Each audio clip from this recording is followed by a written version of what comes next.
ஒரு கோட் இருக்கு சார்.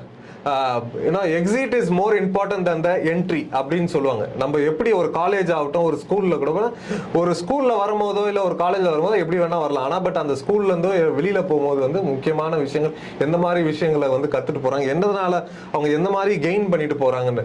ஒரு கட்சியில இருந்து வெளியில போறாங்கன்னா அது எதனால போறாங்கன்றத அனலைசிஸ் பண்ணணும். அவரு அந்த நல்ல தலைமை பண்புக்கு அதுதான் ஒரு அழகு. அதை வந்து அவர் அனலைசிஸ் பண்ணாம எனக்கு 10 பேர் போறவங்க போட்டோம் 10 பேர் வராங்கன்ற அந்த 10 பேர் ஏன் போறாங்கன்றத அவர் வந்து கிராஸ் வெரிஃபிகேஷன் பண்ணணும். அவரை வந்து ஒரு கிளியரான ஸ்ட்ராட்டஜில தான் போறோமான்றதை அவர் பண்ணணும். பண்ணாதான் அவருக்கான ஒரு எதிர்காலம்ன்ற மாதிரி இருக்கு சார். இல்லைன்னா ஒரு கஷ்டம் தான். ஓகே, இப்போ விஜயை பார்த்து சீமான் மட்டுமல்ல திராவிட கட்சிகளும் அஞ்சுவதாக, அதாவது நம்ம விஜய் அவர்கள் ஸ்டைல்ல சொல்ல போனா அரசியல் விஞ்ஞானிகள் நம்மளெல்லாம் அப்படிதான் சொல்லுவாரு. ஸோ அது எப்படி பாக்குறீங்க நீங்க?